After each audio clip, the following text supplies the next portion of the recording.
Ladies and gentlemen, please welcome your MC for this evening, meteorologist for 680 All News Radio, City News and Breakfast Television, and York University alumna, Natasha Ramzahai.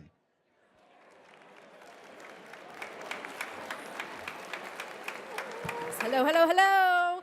Welcome, welcome, welcome.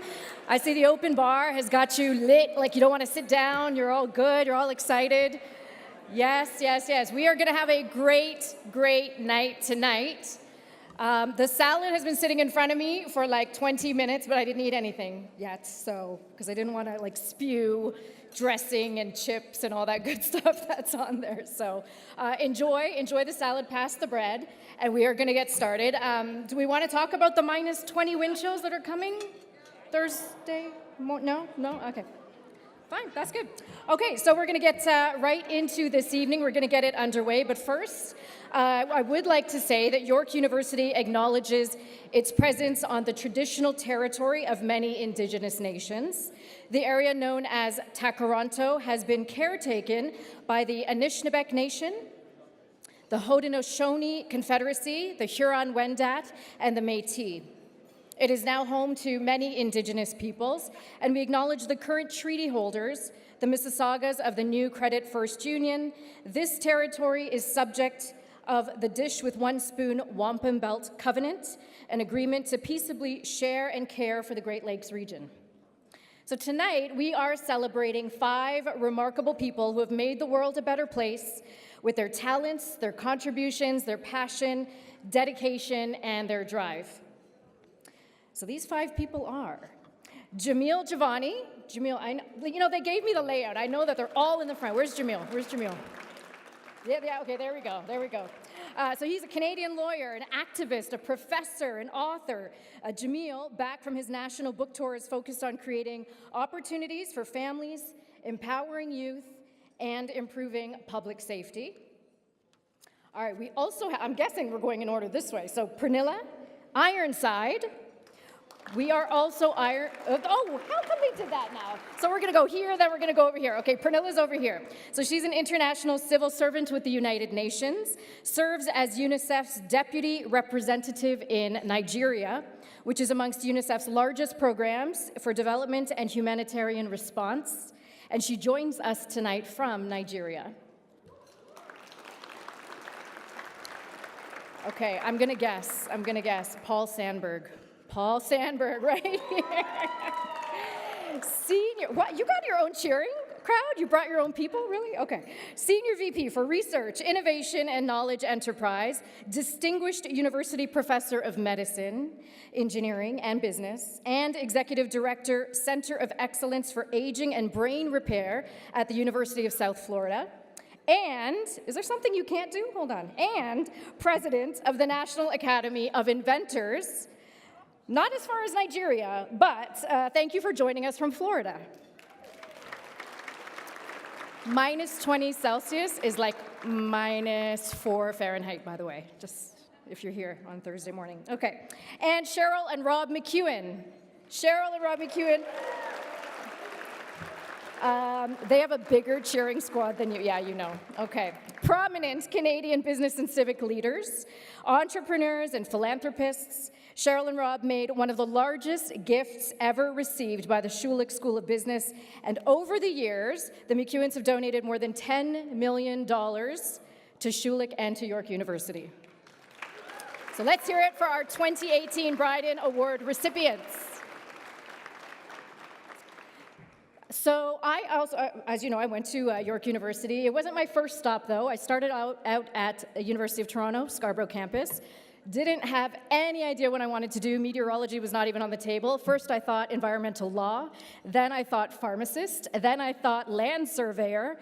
And then I took a course in numerical weather prediction. And that was it. I just knew. I said, I have to be a forecaster. Not broadcaster, but a forecaster behind the scenes. And Environment Canada at that time, so this is way, way, way back, had put a hiring freeze on. So I was thinking, I'm going to be a meteorologist, I'm going to work for Environment Canada. There were no jobs. So when I finished my undergrad at U of T, I thought, okay, I was still living at home. I thought, okay, I'll just continue to go back to school. And then after doing some research, figured out that York had an amazing meteorology program. Now, they had a certificate in meteorology, but they also had a master's program as well. I partied a lot at U of T. I'm not kidding. I had no intention of going to do a master's degree, so I wasn't sure that I had the marks or was able to fulfill the requirements of going there for a master's. And I talked to Dr. Ron Stewart, who was there at the time, and he encouraged me to go for the master's. He's like, why are you going to come here and just do a certificate? No, go for the master's, do it. And I did, and I thank him so much for that. I did my thesis under him, and I thank York University for, I thank U of T for starting my education, but York really started my career in meteorology because that's where I met other meteorologists. That's where I managed to do an internship behind the scenes at the Weather Network because of one of the professors there, and from that was sort of my jumping off point to where I am now. So I thank York University for that.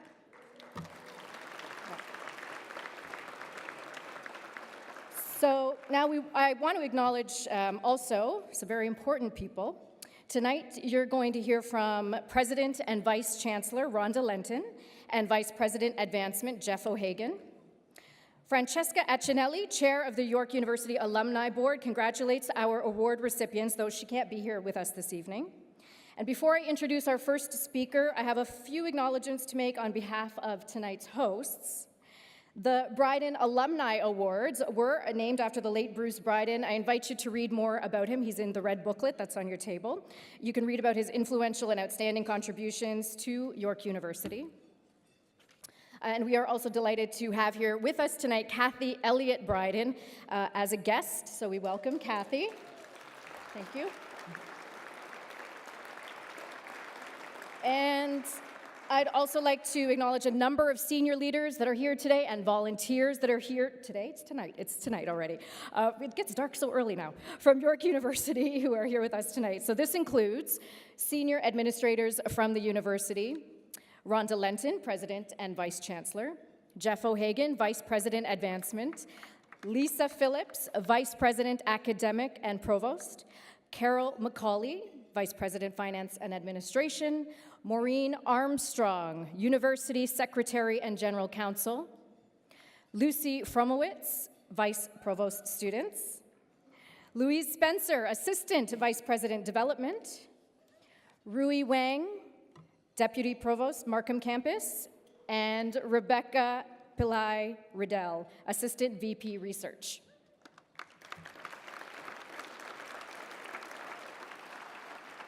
Now, tonight, many of York University's deans are also here.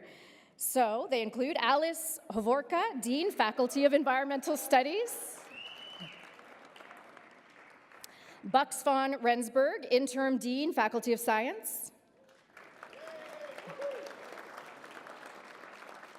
J.J. McMurtry, Interim Dean, Faculty of Liberal Arts and Professional Studies, Dominique Scheffel-Dunand, co-interim principal, Glendon College. Lyndon Martin, Dean, Faculty of Education. Okay, all right, impressive, impressive. And Joy Kirshner, Dean of Libraries.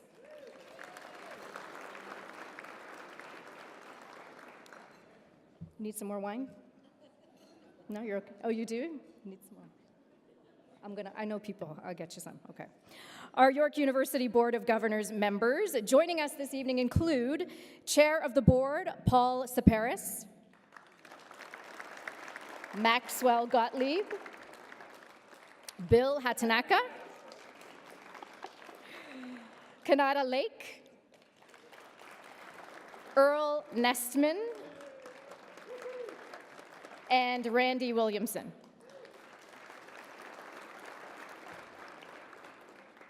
And as well, we also have members of the York University Alumni Board, including Al Burton, Monica Federer, Laith Gafour, Shamshad Maddock, Bart Zemanek, and Student Representative Winnie Yu. Let's give them all a round of applause.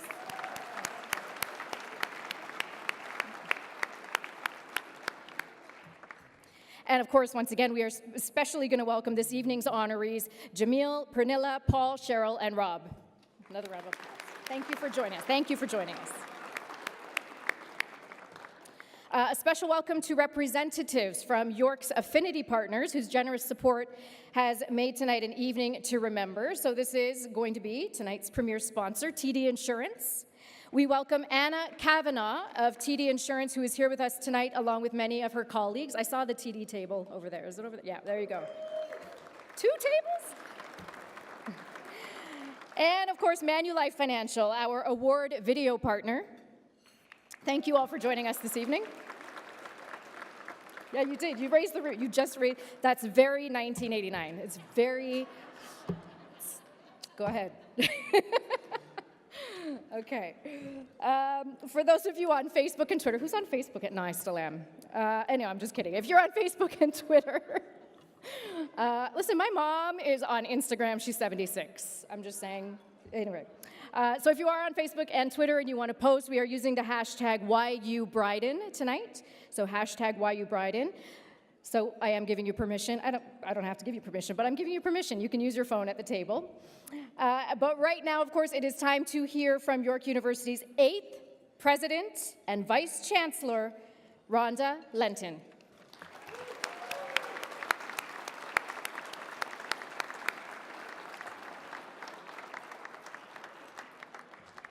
Well, thank you very much, Natasha. Good evening, everyone. Bonsoir, bienvenue à tous, bonjour.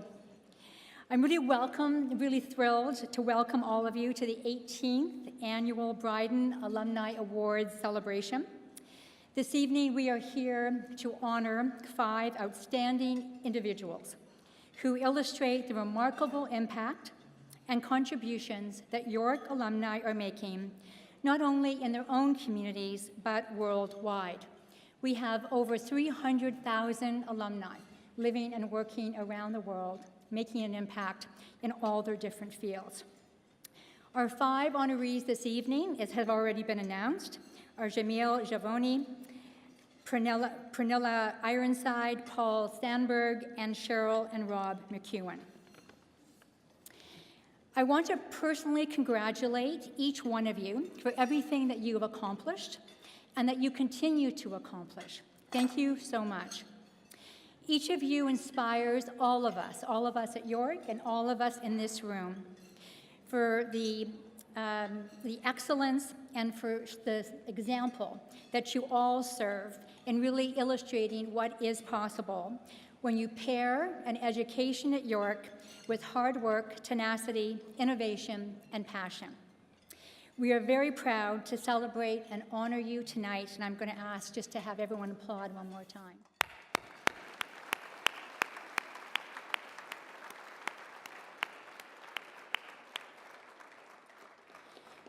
I want to say that I feel that it's a privilege and an honor to be part of leading this institution. I've often felt that York was a little bit ahead of its time in really anticipating and thinking about what is needed, especially as in a global knowledge economy. And I believe that York holds a very distinct place in the higher education landscape with our commitment to bringing together access and solid teaching and learning with that research excellence and impact. It's been a privilege over this past year. We did have a few challenges off and on, but it nevertheless, it is a privilege to work with our community of alumni, donors, students, faculty, staff, and friends who are succeeding and empowering others to succeed in their own ways. At York, our vision is to provide a broad demographic of students access to a high-quality, research-intensive learning environment committed to the public good.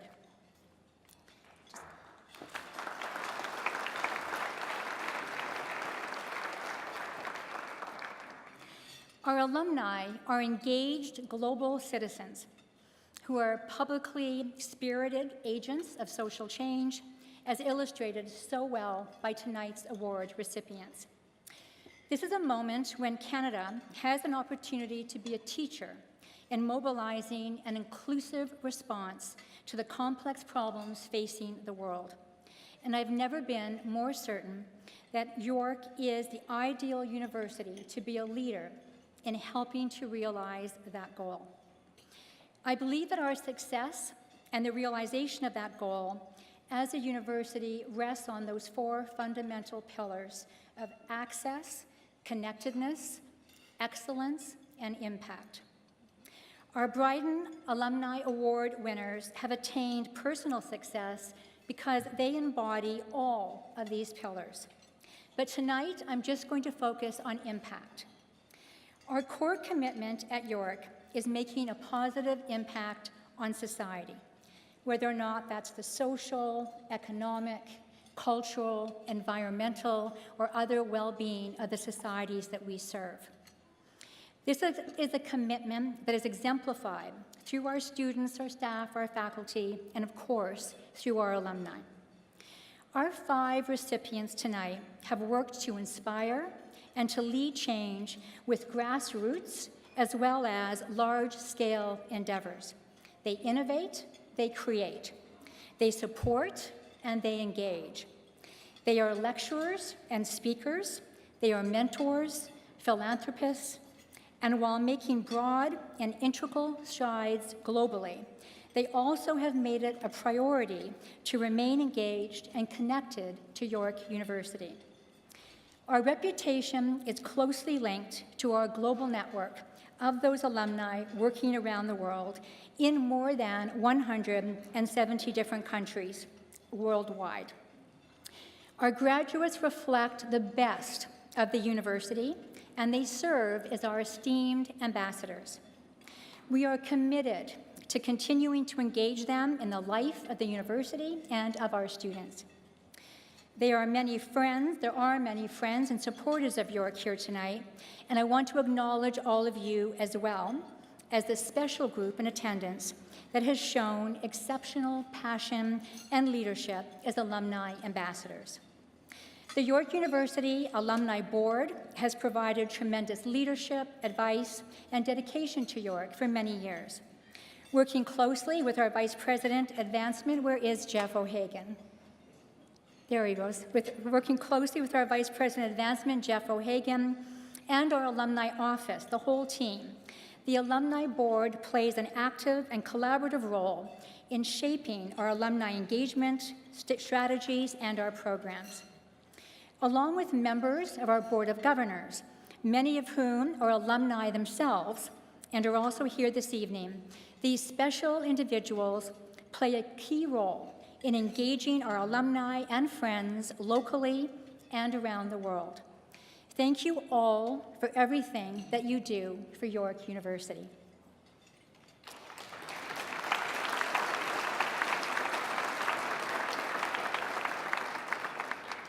Francesca Accinelli, who's chair of the Alumni Board, unfortunately could not join us tonight, but she has already shown tremendous leadership at the board, and I thank her for all that she has done.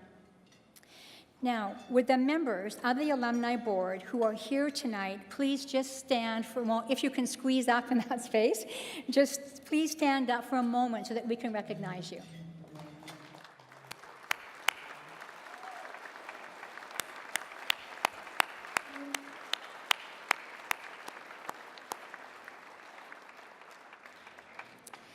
And Kathy was already previously introduced, Kathy at Elliott Bryden. I want to give a very special welcome. We're so glad to see you here this evening. Thank you for joining us.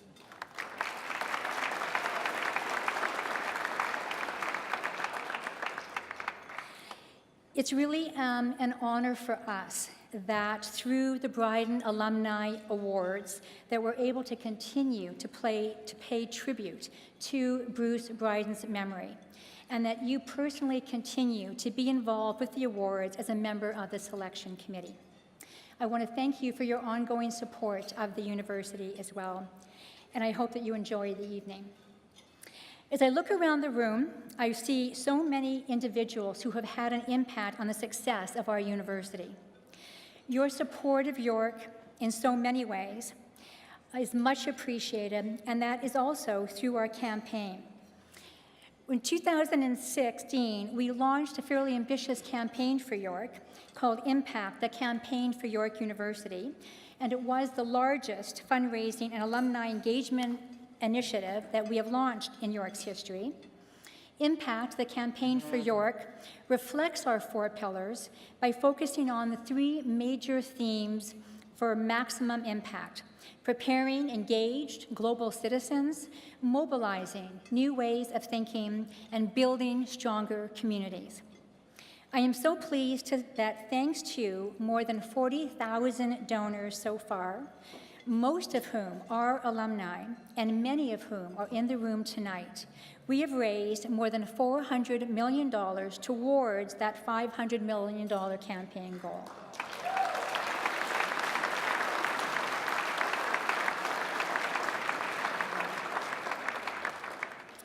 With the continued support and engagement of all of our dedicated faculty, staff, alumni, and friends, I look forward to the continued impact that we can make in the lives of our students and on the well-being of the local and global communities that we serve. I join you in looking forward to a wonderful evening, but before I conclude, let me once again offer my sincere congratulations to the 2018 Bryden Award recipients, Jamil, Pernella, Paul, Cheryl, and Rob. My warmest congratulations, my warmest thank you to each and every one of you. We look forward not only to hearing from you, each of you this evening, but to also seeing where your drive and your dedication and the absolutely wonderful role models that you exemplify take us in the future.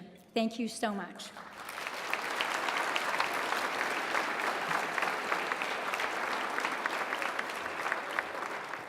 Thank you again, President Linton. Let's give her a round of applause.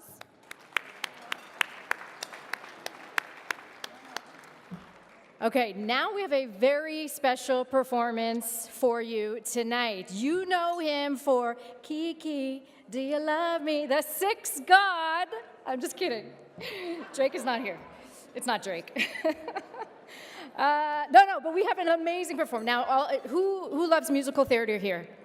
Who loves theater? Going to the theater? Okay, you are going to love this. Vanier College Productions is a theater company offering York University students across all disciplines the opportunity to perform, produce, and create in a theatrical setting.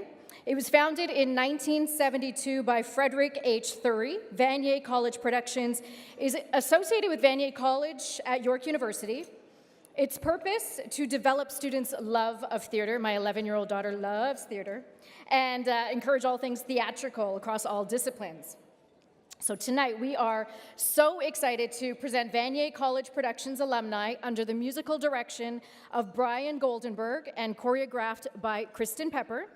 They will be performing the opening song to the Tony and multi-award-winning musical Come From Away. Yep, told you you'd like it. Created and written by 2 very talented and accomplished York University alumni and past Bryden Award recipients, David Hine and Irene Sankoff. And it was produced by alumna Natalie Bartello. Come From Away continues to take audiences by storm. Ladies and gentlemen, please put your hands together for Vanier College Productions.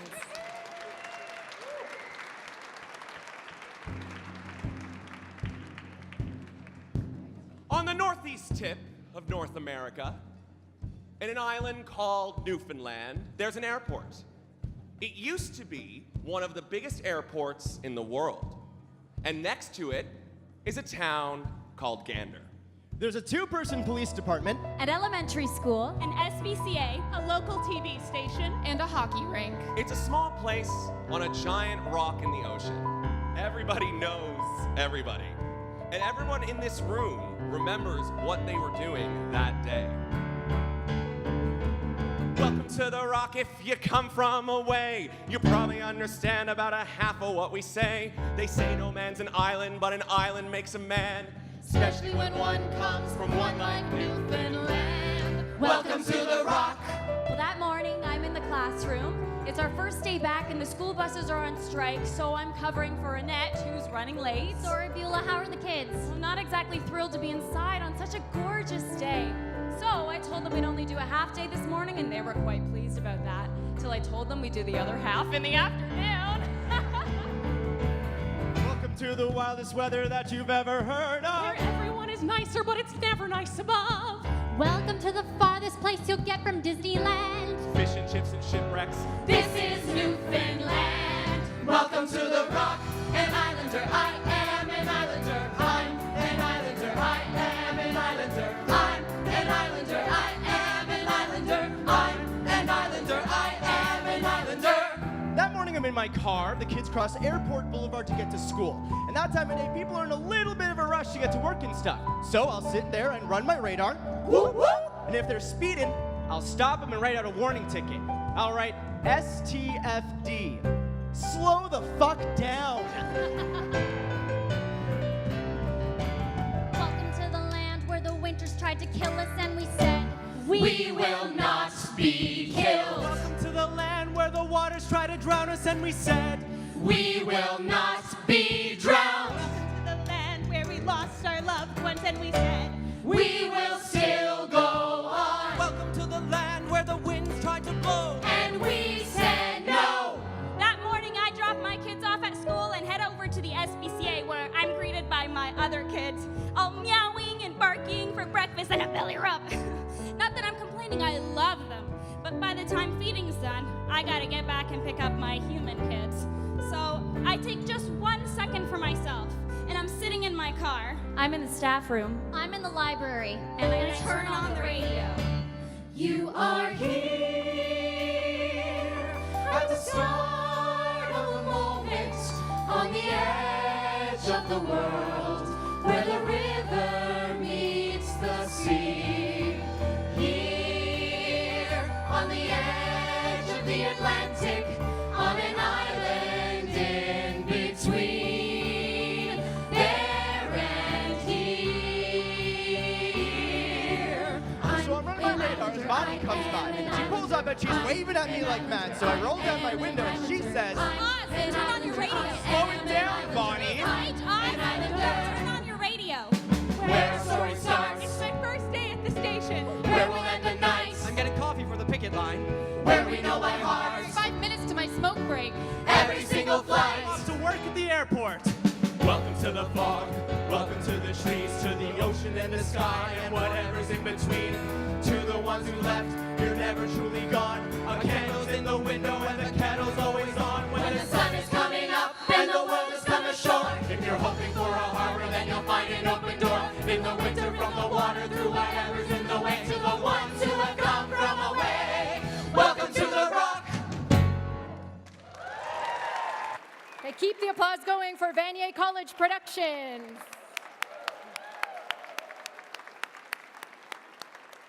STFD. That's my new hashtag. Did you okay? Yeah, STFD. Okay. So anyway, all of those people, let me tell you who they were. It was featuring Alex Cairns, Brianne Kelsick, Stefania Matarazzo, Danielle Munoz, Yasaman Nouri, Vincent Perry, Matthew Sabito, Robin Ship, Natasha Sylvester, Mary and Brian Goldberg. No, hold on, Mary. There's just Mary. No, my last name for Mary. Okay. And Brian Goldenberg was the conductor and keyboard. Steve John Dale on guitar, Brian Cushell on bass, and Daniel Corn on drums. Thank you. All right, we are going to get started here very shortly with the awards presentation. First, though, I do want to make one mention. It came to my attention, I may have skipped over somebody, a senior administrator from York University, so I want to make sure that we acknowledge everybody who is present here today. So please give a round of applause for Lisa Phillips, Vice President, Academic and Provost. Okay, so we are going to get started with the awards. So first, let me introduce you to those who are actually presenting this evening's awards, and they are going to be President Linton, whom we heard from just a few minutes ago. Bart Zemenik, Chair of the Bryden Awards and Scholarship Committee, and Anna Kavanaugh, Vice President, Affinity Market Group at TD Insurance. Give a round of applause.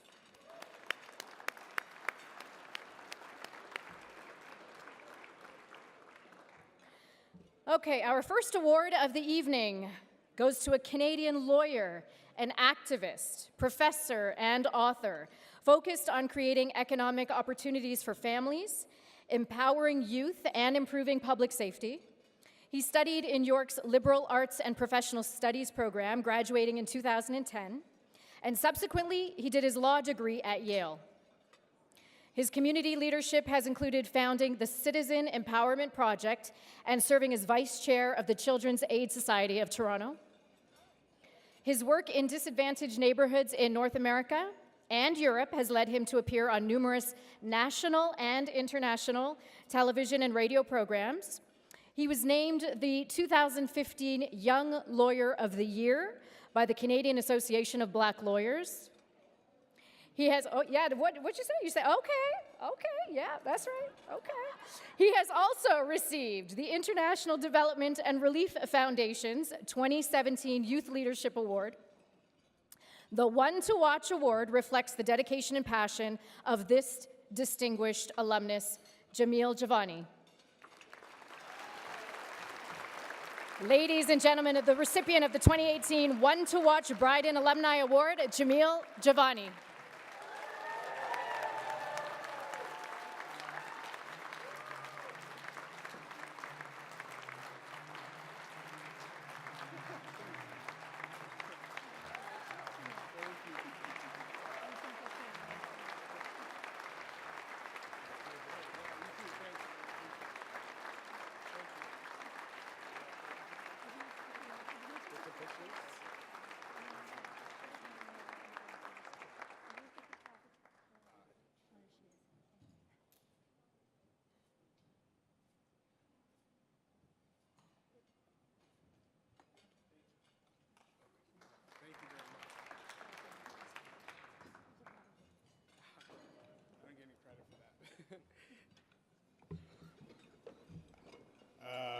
Hi, everybody.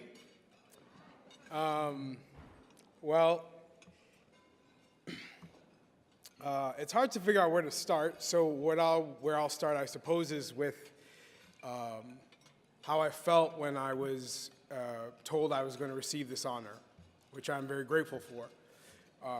The idea of One to Watch, I think that kind of has it inspires one to think about the future and what you might accomplish later on in your life. And you know, as you just saw, this year has been one where thinking about the future has been particularly difficult. I have spent most of this year drugged up in chemotherapy and being radiated until my skin burns and having my spine cracked in 2 places. And it's been difficult. And so when I was thinking about this award, it was like, it kind of made me anxious, to be honest with you, because I don't want to take for granted what the future is going to look like. I'm still 3 weeks away from finding out if I'm in remission or not. And so I don't know even what, a month from now is going to look like. But I think this honor is recognition of something that's very important, that extends, I think, beyond my own life or my own career, which is that if we recognize that people who come from paths like mine bring value to our society and are an asset to this university, to its alumni network, to our city, to our country, then maybe we might be more open-minded to creating the doors and pathways they need to have the kind of life that I've been privileged to have. There are programs that York University has, like the Transition Year program, for instance, that give kids who, like me, didn't have a sense of what they were capable of when they were in high school, a chance to find that in themselves later on. And the university's relationships with community colleges also create that pathway, just like it did for me. I think it's important for us to recognize that and to make sure we're creating a campus and classroom discussions that people who come from unorthodox backgrounds, like I did, can come into the university, be themselves, be comfortable, and be effective. And there were many people who did that for me. The professors I had, the classmates I had, some of whom are in this room today, friends I had, and I am very grateful to them for that. I guess what I will also emphasize is, because I've talked about the watching part of this, but also the one part I think is also important, which is that, I have been made by the people who've walked by my side, and many of those people are here. I would be listing names if I even started, so I'm not going to even go there. But you know who you are, and strong individuals by your side make a world of difference.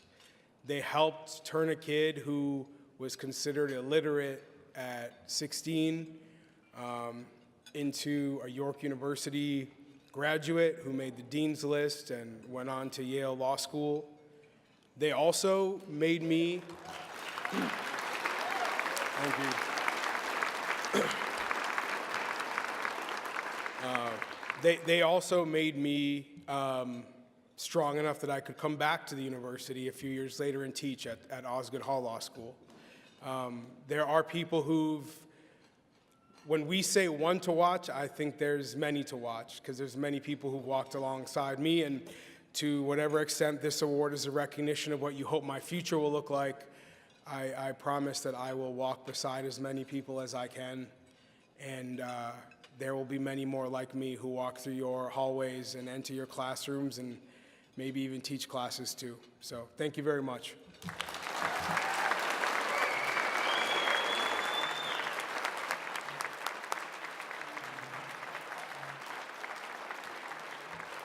Congratulations once again to Jamil Giovanni.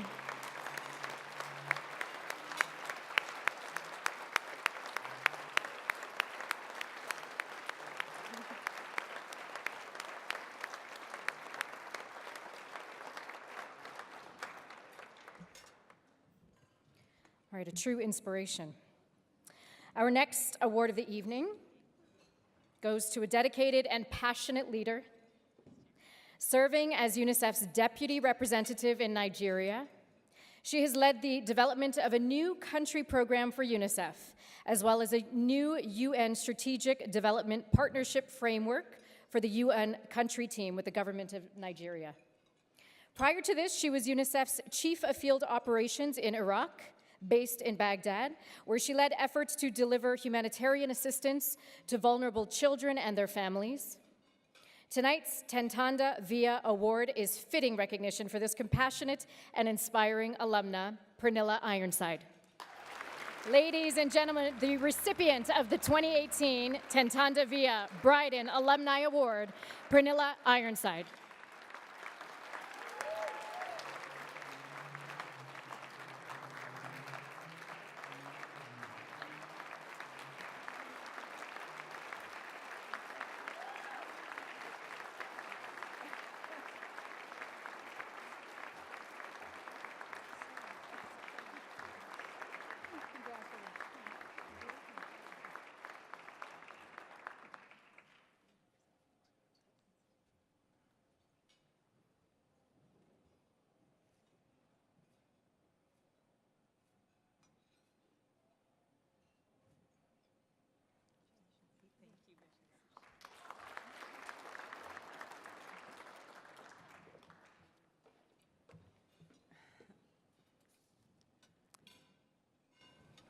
Thank you very much to York University, to the Alumni Association, to the Bryden Awards, and to the York professor, Dr. Donald Dippo, who nominated me and whom I'm delighted to meet for the first time this evening.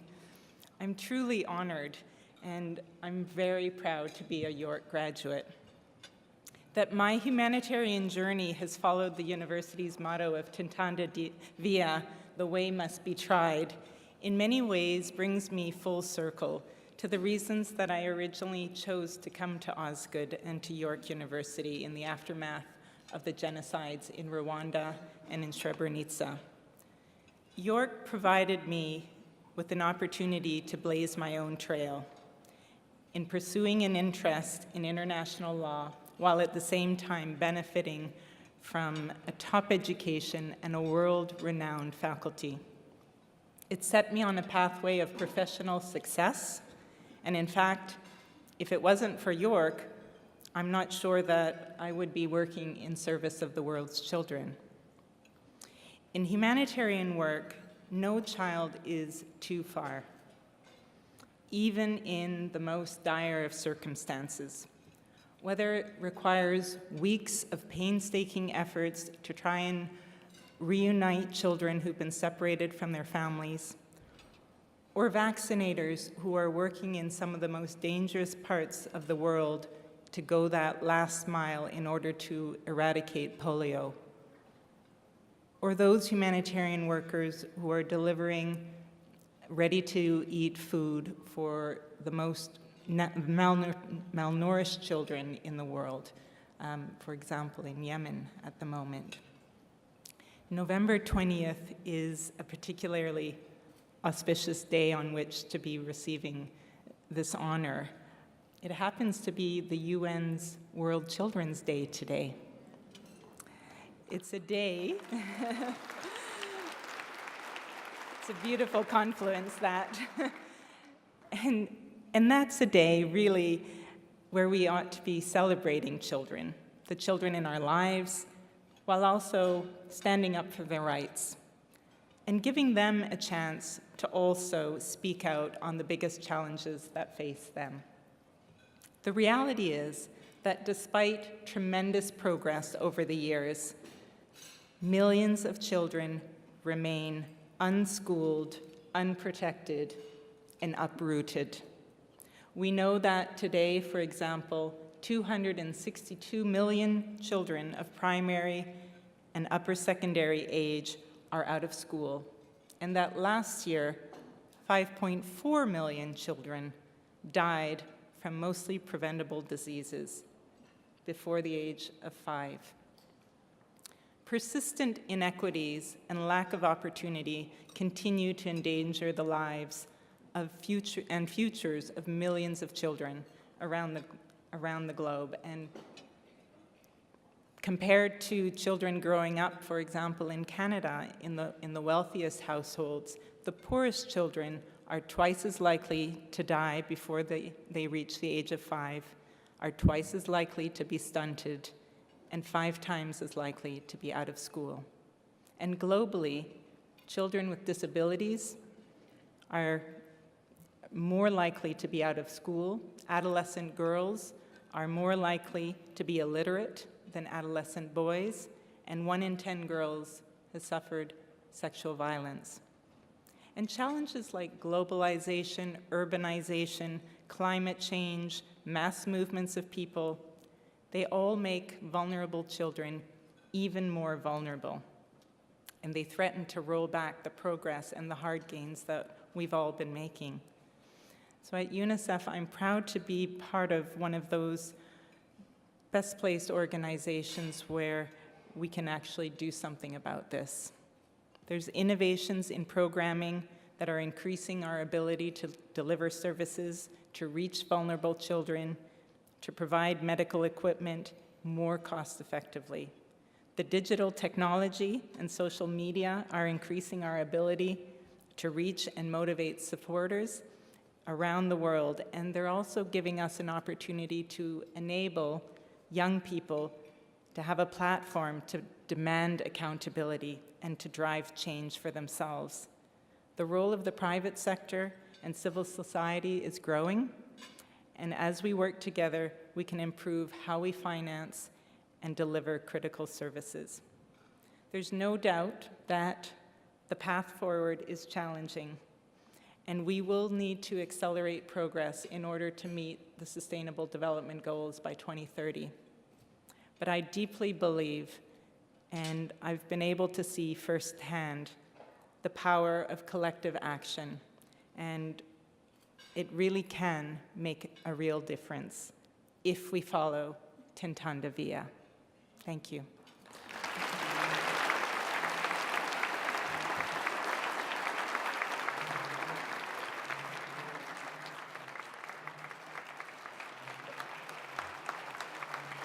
Congratulations again, Pernilla.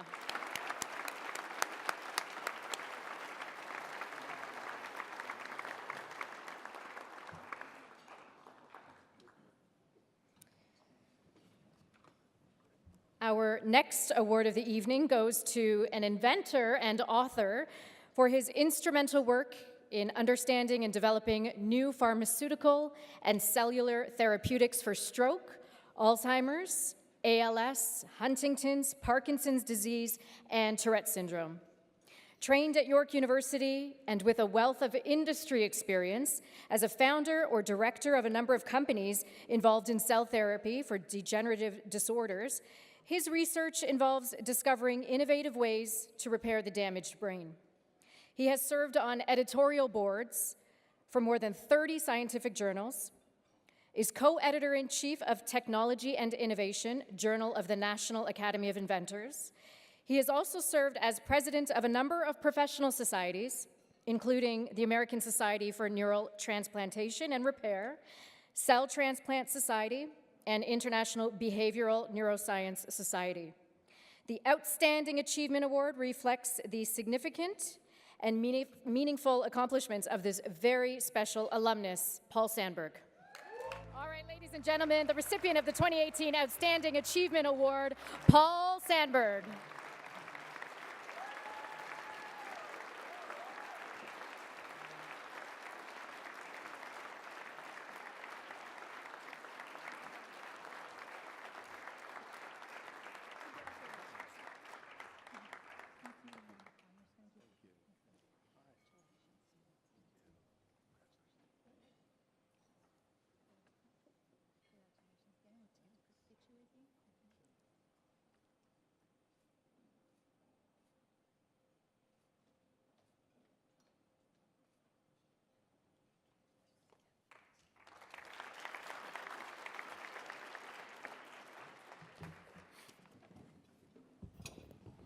All I can say after that quick start, it's good that I'm studying Alzheimer's disease.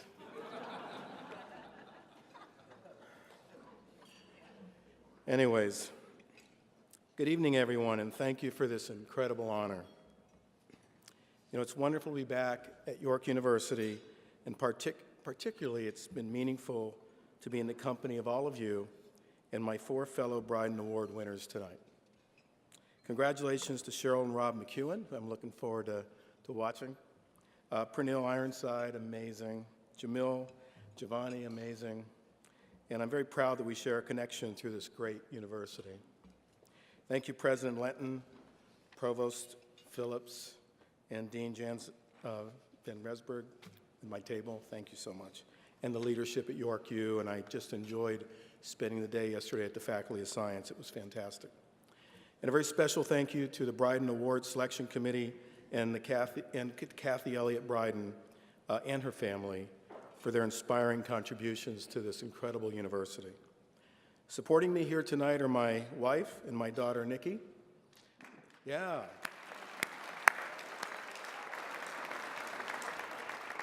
Their love and encouragement over the years has allowed me to pursue ambitious projects. Thank you to my sister for being here from Texas. Thank you. Along with our, thank you for coming. And along with our cousins, many cousins in Toronto and friends. It was completely by accident that I became a York University student at all, but looking back on the decades, there is no denying the many ways York University shaped my education, my career, and my outlook on life. You see, I was the first person in my family to earn a university degree. My family didn't have the easiest times financially, and when I graduated from high school in the United States, I was uncertain what my future would hold. My parents had come to Toronto, where my mother was born and had family, to begin a new chapter of their lives. A relative suggested York University, and you know what? I was lucky because York took a chance on admitting me at a time when they had grade 13, now they grade 12. So thank you so much for that, by the way. It was 1972, and the focus at York among the faculty and students was all about making the world a better place. Sound familiar? That idea has never left me. Through the years of research in the lab, patenting new technologies that would deliver better treatments to patients, and more recently, the founding of the National Academy of Inventors with the United States Patent and Trademark Office, which seeks to honor the inventive spirit and to inspire and mentor a new generation of inventors. It was at York that I discovered my love of science, had my first taste of research as a lab assistant, and published my first papers. My classes in physiological psychology and in biology opened my eyes to the world of neurosciences, and I knew then that I wanted to do research on brain and behavior. Life in Vanier College, I don't know how many Vanier College people there are. Yeah. Gave me a sense of community and brought me friendships that have lasted to this day. I learned the meaning of persisting in reaching a goal. To support myself, I delivered the Toronto Star in my little old red MG. I worked at Vanier's open-end pub, and in the dead of winter, helped change the oil in transformers on power poles with my best friend out there, Lee Glass. That was an experience. I really enjoyed being a York student leader. In fact, I organized a group activity to fly small planes at Buttonville Airport. From that experience at York, my love of flying has continued to this day as a master certified flight instructor. My York University education also led me to graduate school at the University of British Columbia, and then to my doctorates at the Australian National University. I eventually found my academic home at the University of South Florida in Tampa more than 25 years ago. You know, York and USF have so much in common. The universities are almost the same age, almost the same size, and have carved out unique and impactful roles for themselves as part of large, thriving cities. If only they had the same weather.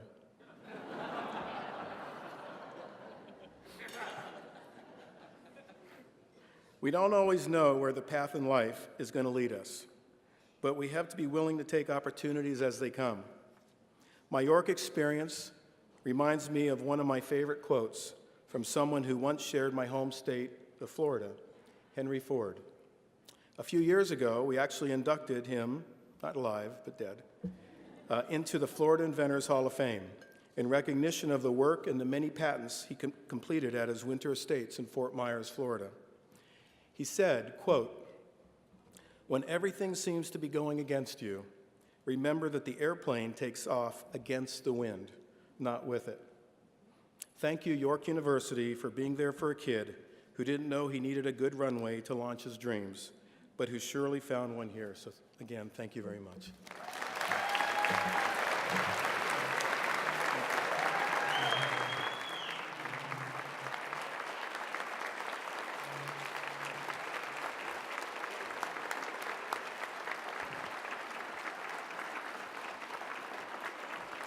Congratulations once again to Paul. Hey, Paul, you and I, we're pretty much the same person, because I too had a Toronto Star paper route as a kid. I think I was 9 or 10. So again, we're pretty much the same person. Yeah. Anyway. Okay. Did you go to the club too? No, anyway, never mind. Our final award of the evening goes to a very special couple known for their leadership, entrepreneurialism, and philanthropy.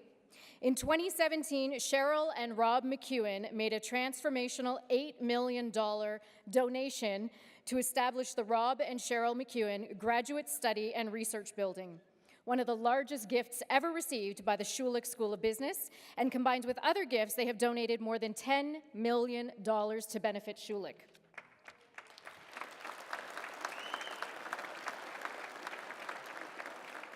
Cheryl McEwen is the recipient of a Queen Elizabeth II Diamond Jubilee Award for her contributions to advanced research in regenerative medicine. Yes, my contact lenses are starting to get dry.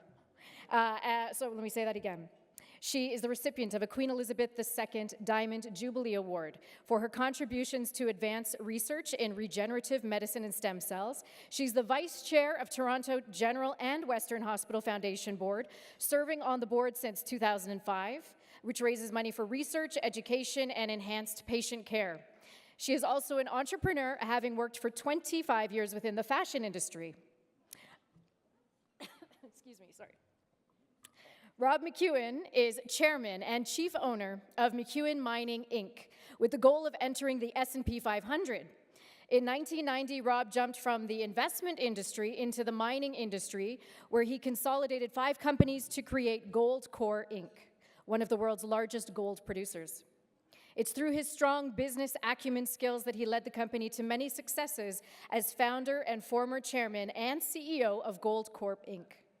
This couple's generosity is far-reaching, having made donations in excess of $60 million to encourage excellence and innovation in healthcare and education. The Outstanding Contribution Award reflects the spirit and dedication of these special lifelong friends and supporters of York University, Cheryl and Rob McEwen. Ladies and gentlemen, please stand and welcome the recipients of the 2018 Outstanding Contribution Award, Cheryl and Rob McEwen.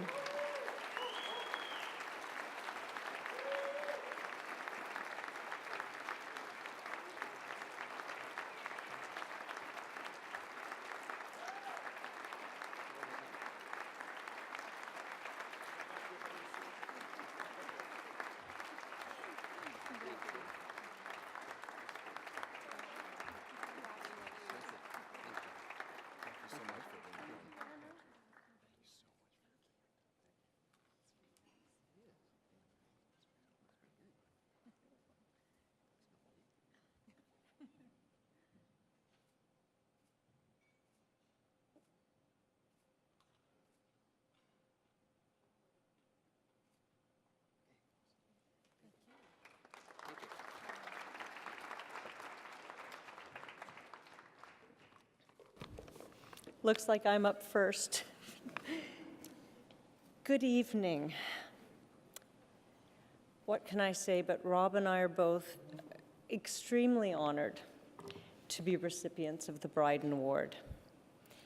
As you heard, my time at York University was cut short, but that did not stop me from being a lifelong learner. Even though I had to jump into the family business, I was not afraid to ask for help, advice, or direction. I was lucky to have successful people who could help me along the way. The key was to be a sponge, soak up the advice and direction that was offered, and not avoid or procrastinate in applying it. Sure, I made mistakes, but they served to be lessons. I truly appreciate the power of education, knowledge, and being and becoming a doer. That is exactly why Rob and I support so many educational programs. We want to enable young people to have the opportunity to get all the tools they need to be successful. We want to see Canada strengthen its knowledge-based economy, and we feel there is a tremendous need. We believe Canadians can achieve much more.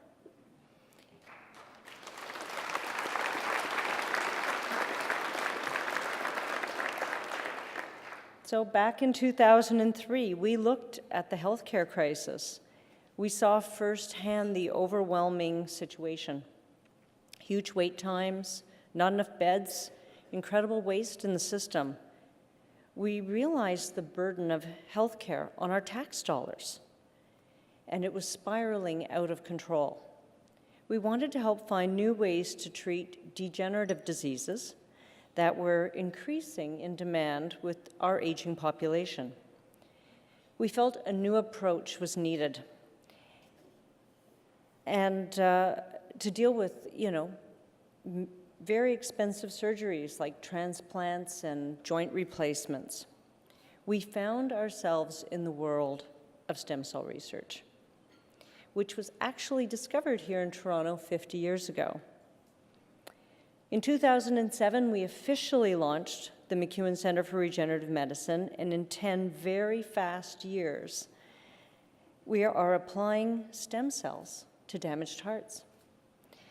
This research is underway and producing positive results. We hope to be able to provide a minimally invasive repair to damaged hearts and prevent heart failure. We want to enable Canada to be a leader in cellular therapy and build an economy around it. At Laurentian University, we were exposed to the need for a new school of architecture that would serve not only northern communities, but also include the natural knowledge of our Indigenous peoples. The MacEwan School of Architecture is the first new school of architecture in Canada in over 45 years.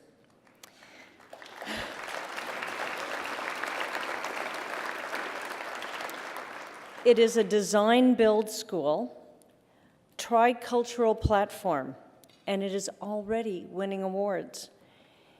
It is so exciting to see the projects the students are involved with and the international attention they are receiving. Our hope, once again, is to see Canada lead in new wood-based, renewable, sustainable, green structures and build desirable communities that the world will want to have. We want to inspire students while they're still young, curious, and willing.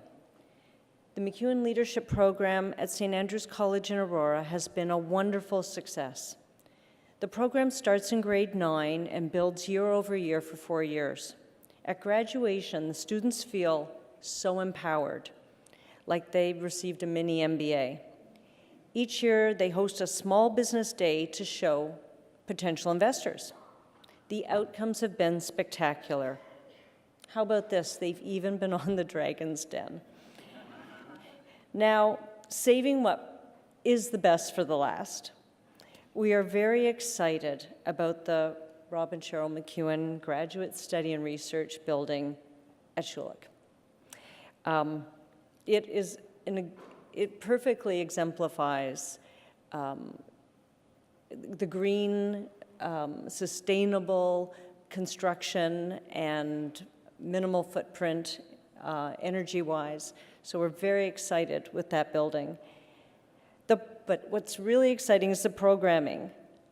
I want to come back there. I want to be a student again and learn from the incredible faculty, hear the brilliant guest speakers, and network my way through business hurdles. The importance of using big data to give businesses better targets, new and useful information has never been more relevant, and it will be developed at York. Once again, we hope to see Canada lead and build a stronger economy.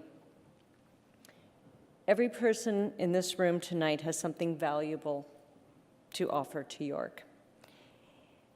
Maybe it's volunteering time, maybe it's mentorship, maybe it's a donation. What is important is that others have helped before us, and we are all here to help now. Let's help York University develop the future leaders of Canada. I would like to conclude with my personal mantra: live a life of curiosity, learn about what is possible, love the life you have been given, and lead by example. Thank you. Cheers. I'm going to do this. Thank you, Cheryl. Good evening, ladies and gentlemen. I'd like to start with a quote. And Paul had talked about a quote from Henry Ford, and I have another one from Henry Ford. And it goes like this: whether you think you can or you think you can't, you're probably right. The biggest limitations we face in life are the ones that we put on ourselves. Belief in oneself is a rocket that can take us to the very edges of the universe. And it's the cornerstone of success. So the sooner you start believing in yourself, the better it is. My time, my experiences, my classmates, the faculty at York reinforced my belief that I could do it. And I am eternally grateful for that confidence that was given to me. 42 years ago, I walked onto the campus, a young campus, York University, and I walked into an even younger business school. You know what? It wasn't my first choice. It wasn't my second choice. It wasn't the big US schools with the big reputations that I'd applied to. Instead, it was a new school. It was a maverick that wasn't following the herd. It decided to compete differently and create novel courses. It was the first school to come up with a joint program in the country in fine arts and business. The first school to come up with a joint program, business and law degree. And it was one of the programs that caught my eye.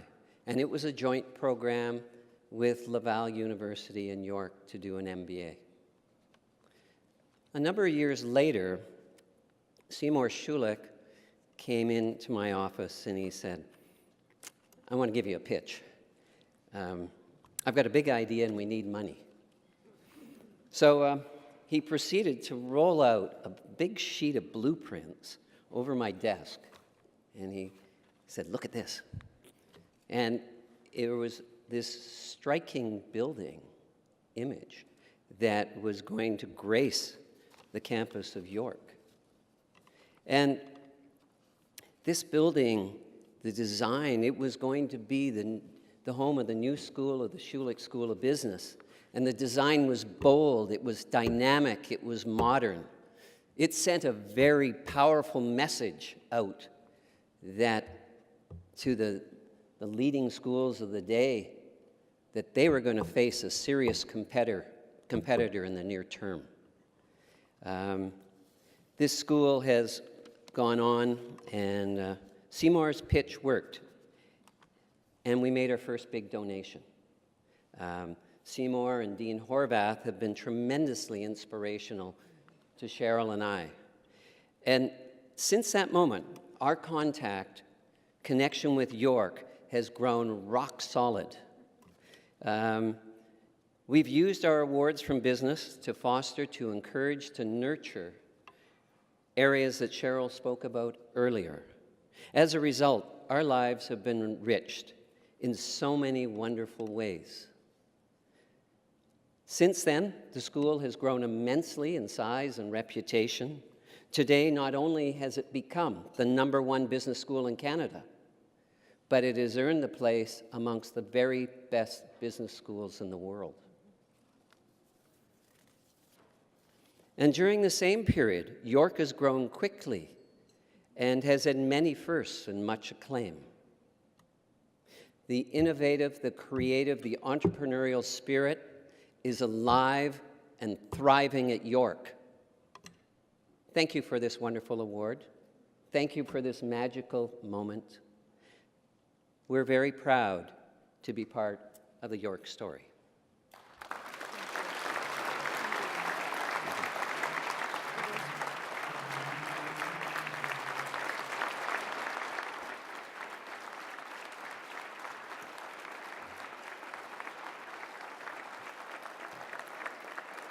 Congratulations once again to Cheryl and Rob. So I think we've all been inspired tonight by each of the recipients for different reasons. Jamil has taught us that storms are always going to be put in your way, but when that sun comes out on the other side, you're stronger each and every time. Pernilla, what I gathered from you is that no matter how much you think it's not going to matter, it's so little, what can I do? It does make a difference, even the littlest thing. Cheryl and Rob, from your speech and your accomplishments, it's aim high and be generous and live life. And Paul, always be curious. And that you and I are basically the same person. That's pretty much it. All right, so once again, ladies and gentlemen, one more round of applause for the 2018 Bryden Alumni Award recipients.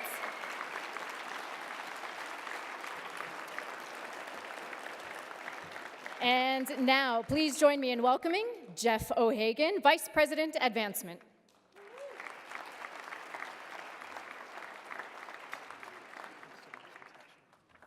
Thank you so much, Natasha. All I can say is, wow, this is a really hard act to follow. All of you are winners tonight. What an incredible evening. Thank you so much to all of you for being here. And let's have another round of applause for our incredible recipients tonight. Jamil, Pernella, Paul, Cheryl, and Rob. You've indeed inspired us by the impact that you are making. Congratulations once again. Tonight has been about recognizing and celebrating your accomplishments and the tremendous progress and change that you are leading in our communities. I've had the privilege of serving as the Vice President of Advancement at York for more than 7 years now, and during that time, I've been really honored to work so closely with thousands of our alumni and friends who are passionate about York University and who are making an incredible impact themselves, both locally and globally. And this evening is celebrating the 18th year of the Bryden Awards. And we have many, I saw many of them here tonight. We have many previous Bryden Award winners in the room, and I'd ask that you all stand up and be recognized. There's quite a number. Congratulations.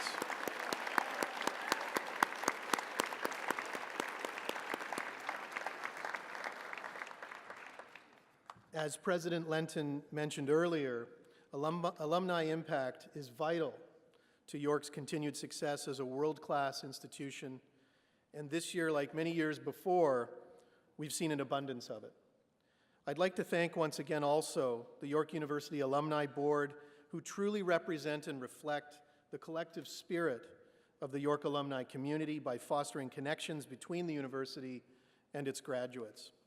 As mentioned earlier, the chair of the board, Francesca Accinelli, is unable to be here tonight, but I want to again recognize and thank her for her tremendous leadership and all of the members of the alumni board who are here tonight. They were introduced to you earlier.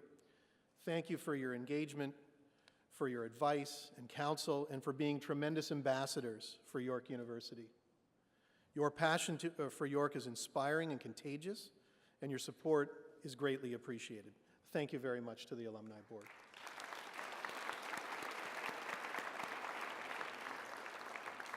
There are many ways that York University continues to celebrate the success of our alumni through programs like the Bryden Awards tonight, but also at the faculty level with recognition such as the Schulich School of Business Alumni Recognition Awards, the Lassonde School of Engineering Alumni of the Year, the Alumni Gold Key Awards at Osgoode Hall Law School, and various other forms of recognition. Our alumni do so much for the university, and one of the most important ways our alumni support us is by engaging in the lives of our students, by reaching out to help them, to help recruit new students, to provide philanthropic support through scholarships and other student aid. Our alumni mentor students, they give them advice, and they teach classes. Thank you to all of you in the room here tonight who support our students. And in fact, tonight has been a wonderful opportunity for students and alumni to connect. We have something like 40 current York students here in the room tonight who are at various tables, and I'd ask them to all stand now to be recognized. Our next group of alumni who are coming up.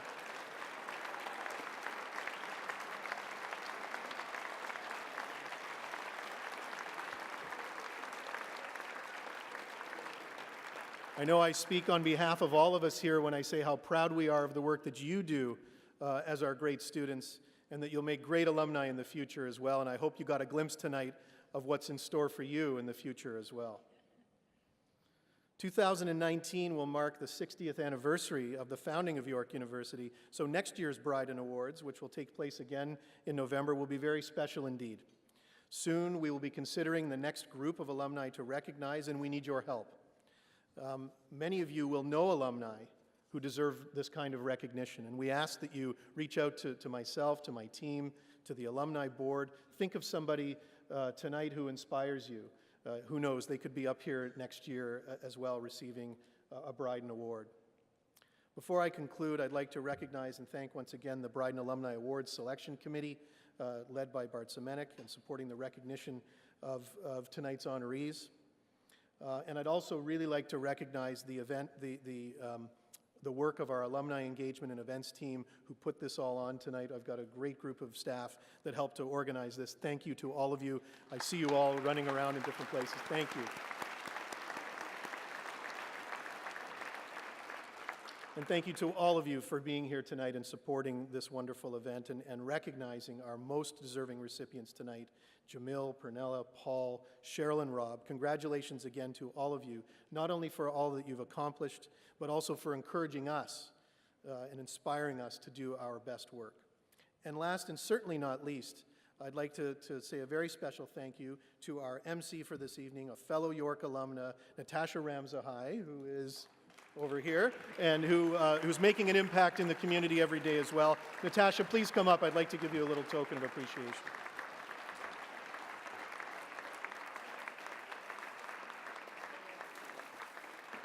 Thank you very much. I'll let you. Thank you. She still has work to do. I still have work to do. I haven't even had the wine yet. Jeez. Thank you so much, Jeff. I appreciate that. We have had an amazing, amazing evening here tonight. How many of you have been to the Bryden Awards before? Right? And you're going to be back next year, correct? So again, an inspiring evening. As Jeff mentioned, we encourage you to nominate the next Bryden Award recipients. Use the website, go through email. It was just up on the screen. If you're not sure, ask one of us. We can help you out. We also encourage you to stay because there's dessert. There's dessert on the table, but there's also going to be a dessert table somewhere. Oh, over there? Yeah, coffee, tea, dessert, right over there. So please enjoy. And thank you very much, everyone, for coming tonight. Have a great night. We will see you next year.